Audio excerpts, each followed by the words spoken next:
കേരളത്തിൽ എയ്ഡ്സ് ബാധിതരുടെ എണ്ണം വർദ്ധിച്ചിരിക്കുന്നു. ഈ വർഷം കേരളത്തിൽ 1213 പേർക്ക് കൂടിയാണ് HIV ബാധിച്ചിരിക്കുന്നത്.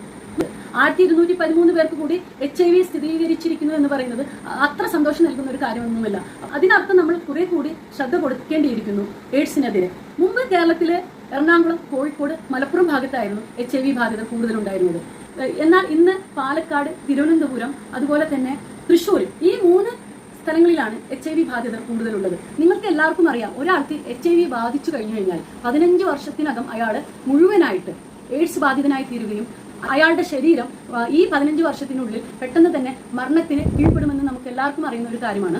ഇപ്പോൾ പാലക്കാടും തിരുവനന്തപുരത്തും 5000-ൽ കൂടുതൽ പേർക്ക് HIV ബാധിച്ചിരിക്കുന്നു. അതുപോലെ തന്നെ 2000-ൽ കൂടുതൽ ആളുകൾക്കിടയിലാണ് തൃശ്ശൂർ HIV ബാധിതർ ഉണ്ടായിട്ട് 3ാം സ്ഥാനത്ത് നിൽക്കുന്നത്. 1ാം സ്ഥാനം പാലക്കാടിനാണ്, 2ാം സ്ഥാനം തിരുവനന്തപുരത്തിനാണ്, 3ാം സ്ഥാനത്താണ് നമ്മുടെ സാംസ്കാരിക നഗരമായിട്ടുള്ള തൃശ്ശൂർ നിൽക്കുന്നത്. പാലക്കാട് ഈ വർഷം 5203 പേർക്കാണ് HIV ബാധിച്ചിരിക്കുന്നത്. അതായത് കഴിഞ്ഞ വർഷത്തേക്കാൾ 42 പേര് പാലക്കാട് HIV ബാധിതർ വർദ്ധിച്ചിരിക്കുന്നു. എന്നാൽ തിരുവനന്തപുരത്ത് ഈ വർഷം 5094 പേർക്കാണ് HIV ബാധിച്ചിരിക്കുന്നത്. കഴിഞ്ഞ വർഷത്തേക്കാൾ 123 പേരാണ് തിരുവനന്തപുരത്ത് ഈ വർഷം HIV ബാധിതർ വർദ്ധിച്ചിരിക്കുന്നത്. ഇതിൽ നിന്ന് തന്നെ നമുക്ക് മനസ്സിലാക്കാം, വളരെ അധികം നമ്മൾ ശ്രദ്ധ പുലർത്തേണ്ടിയിരിക്കുന്നു, ജാഗ്രത ഉള്ളവരായിരിക്കേണ്ടിയിരിക്കുന്നു എന്നുള്ളത്. തൃശ്ശൂർ 2647 പേരിലാണ് HIV ബാധയുള്ളത്. നമ്മൾ മുമ്പ് പറഞ്ഞിരുന്നത് HIV ബാധ കൂടാനുള്ള കാരണം എന്ന് പറയുന്നത് യാതൊരുവിധ സുരക്ഷിതത്വവും ഇല്ലാത്ത ലൈംഗിക ബന്ധങ്ങളാണെന്നാണ്. എന്നാൽ ഇന്ന് കേരളത്തിൽ എയ്ഡ്സ് HIV ബാധിതർ വർദ്ധിക്കുന്നതിനുള്ള കാരണം തീർച്ചയായും മയക്കുമരുന്ന് ഉപയോഗം തന്നെയാണ്. സുരക്ഷിതമല്ലാത്ത രീതിയിൽ മയക്കുമരുന്ന് ഉപയോഗിക്കുകയും ഒരേ സിറിഞ്ച് വളരെയധികം ആളുകൾ ഉപയോഗിക്കുകയും അതുപോലെ തന്നെ ഈ മയക്കുമരുന്ന് ഉപയോഗിക്കുന്നതോടുകൂടി തന്നെ അവര് ബോധമില്ലാതെ വളരെ കൂടുതൽ ആളുകളുമായിട്ട് സെക്ഷൽ റിലേഷൻഷിപ്പിൽ ഏർപ്പെടുകയും ചെയ്യുന്നു, ഒരു സുരക്ഷിതത്വവും ഇല്ലാതെ തന്നെ.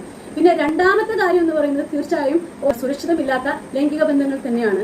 HIV ബാധിതർ ഏറ്റവും കൂടുതൽ 19 വയസ്സിനും 25 വയസ്സിനും ഇടയിലുള്ള യുവാക്കളിലാണുള്ളത്. അപ്പോൾ തന്നെ നമുക്ക് ഇതിന്റെ ഒരു ദുരിതം മനസ്സിലാക്കാൻ കഴിയുമല്ലോ. അപ്പോൾ നമ്മൾ കൂടുതൽ ശ്രദ്ധിക്കുക, ജാഗ്രത ഉള്ളവരായിരിക്കുക. പ്രത്യേകിച്ചും നിങ്ങളുടെ വീട്ടിലുള്ള ടീനേജ് പ്രായത്തിലുള്ള കുട്ടികളോട് സുരക്ഷിതമില്ലാത്ത ലൈംഗിക ബന്ധങ്ങളിൽ, സൗഹൃദങ്ങളിൽ ചെന്ന് കുടുങ്ങാതിരിക്കാൻ വേണ്ടി പറയുക. അതുപോലെ തന്നെ മയക്കുമരുന്നിന് അഡിക്റ്റ് ആവാതിരിക്കാൻ വേണ്ടിയിട്ടും ജാഗ്രത ഉള്ളവരായിരിക്കാനും അവരോട് പറയുക. ചിലപ്പോൾ നമ്മൾ സുരക്ഷിതമില്ലാതെ ഒരു തവണയായിരിക്കും ലൈംഗിക ബന്ധത്തിൽ ഏർപ്പെടുന്നത്. അതല്ലെന്നുണ്ടെങ്കിൽ നമ്മൾ ജസ്റ്റ് ഒരു ഫണ്ടിന് വേണ്ടി, ഒരു എക്സ്പെരിമെന്റ്സിന് വേണ്ടി ഇതായിരിക്കും നമ്മൾ ഏതെങ്കിലും സുഹൃത്തുക്കളിൽ നിന്നും മയക്കുമരുന്ന് ഉപയോഗിക്കുന്നത്.